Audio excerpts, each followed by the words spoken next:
Dr. Shogo Oyeniyi is a renowned leadership strategist, a life coach, and a visionary thinker dedicated to empowering individuals through purposeful living and strategic growth. He's the founder of Dr. Shogo Consulting, where he works across sectors as a consultant, speaker, and leadership mentor.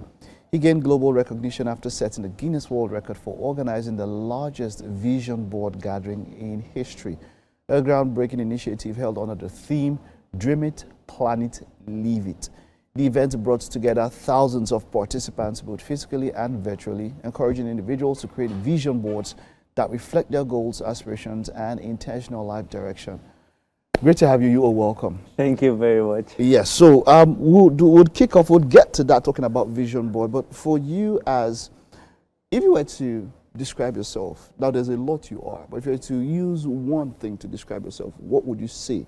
How would you describe yourself? Okay, so I'll describe myself in one word as a peak performer.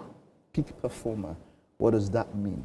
So it means working and vibrating at the highest frequency possible to improve your productivity. Does that would that come under what people would say as motivation? Would you call yourself? Would you say people talk about motivation now and how important or otherwise it can be? Would you say that? Would you fall under that? No, I won't.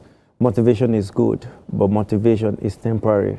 Okay. Motivation is for a while. Motivation doesn't have frameworks, systems, structure. So you see people go for conferences, they are excited, they are motivated.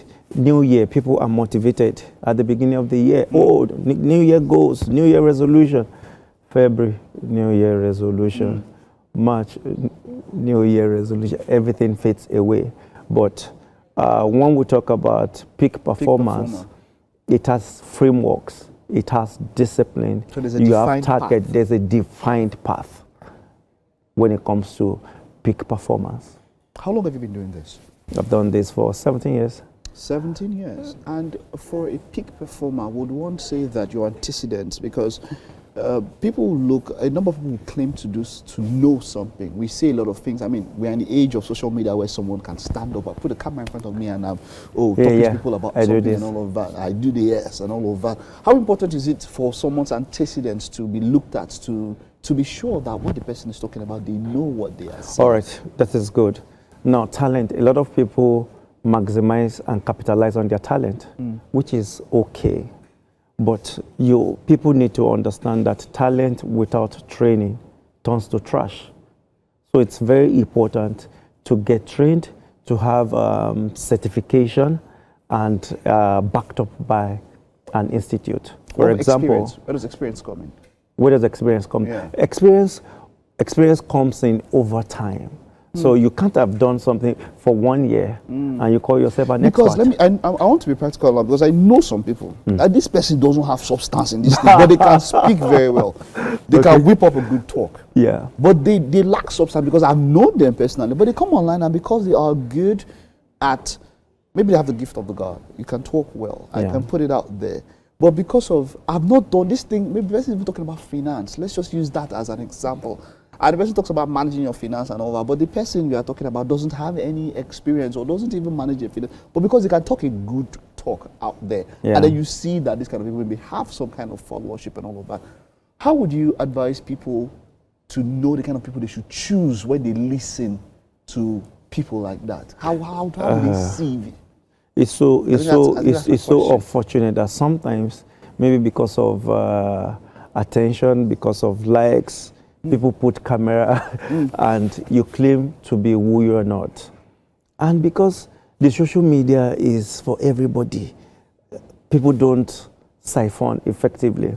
But when you move closer, probably you engage them for a training, you get to know that, oh, this guy is not as deep as what he says. So what happens to people like that is they don't get repeat customers in their real life. Because you agree with me that the real world is different from the online world. But online world, like you said, people can easily read something on Google, just come out. But you don't have the result in your personal life. You can't even defend it effectively. It makes you fake. Okay, good. Now, vision boarding is something quite big for you. How important is it for people to write down things? All right, so it's very important. I tell people, when Moses wrote the 10 Commandments, he broke it out of annoyance. God had to bring him back to the mountain and wrote in his handwriting. That's how powerful writing is. Now, drawing pictures are different. So writing your goal is different from seeing your goal.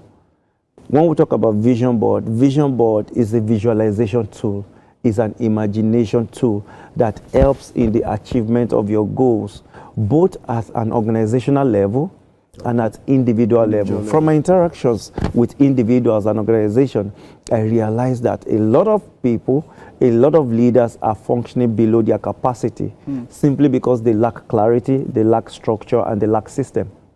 So when you have a vision board, it keeps you in check. It serves as an accountability tool. Okay. Vision board, I didn't create it. It's been existing for years. Okay. Now, let me give you this quick illustration. Let's assume you have a 1-year-old or 3-year-old baby, right?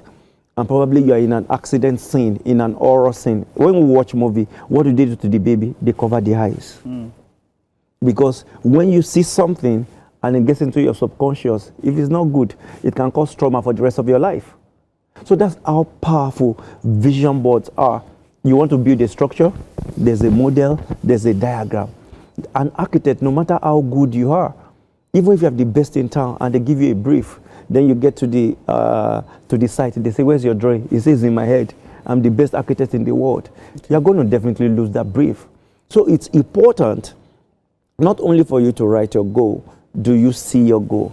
Do you have it in your subconscious mind? What does it entail to see that goal? Okay, so for instance, I have a goal to be the best YouTuber out of, or to be a top YouTuber out of Nigeria, a top streamer or something. Yeah. How do I put together a vision board in that circumstance? All right, so I tell people nothing has meaning except the meaning you give the meaning. Let me say that again. Nothing has meaning except the meaning you give to the meaning. So which means when you create a vision board, your vision board is personal to you. Someone else might be looking at your board and they can't interpret. So back to your direct question. I want to be the best YouTuber. So I have the logo on my vision board, or my canvas. I have the logo of YouTube. So I understand that YouTube is my platform.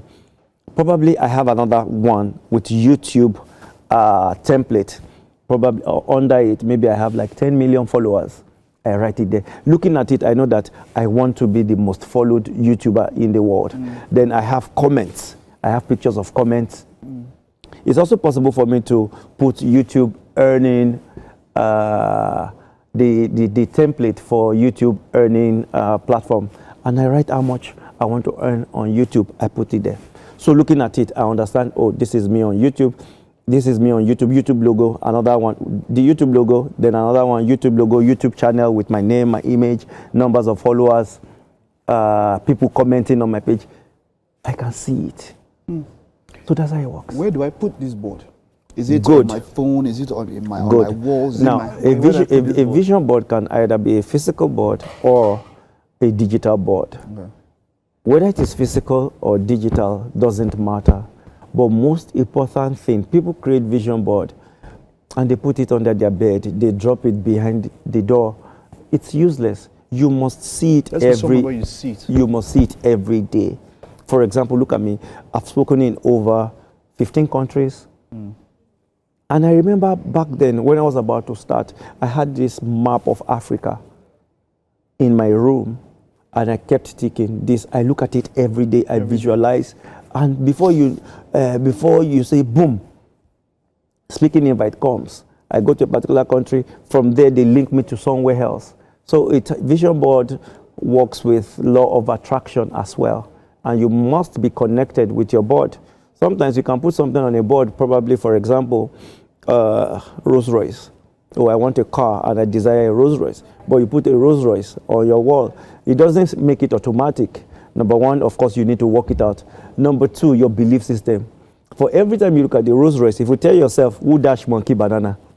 there's no way that vision board is going to become a reality. Wonderful, wonderful, wonderful. This I'm able to get some clarity from what you're saying. Yeah. Let's wrap up. Let's talk about your plaque, the Guinness World Record. Yeah, the Guinness World Record. When did you break this record? Yeah, this was November 1st. November 1st. 2025. 2025. Right. It was for the most people making vision boards simultaneously online in a single venue.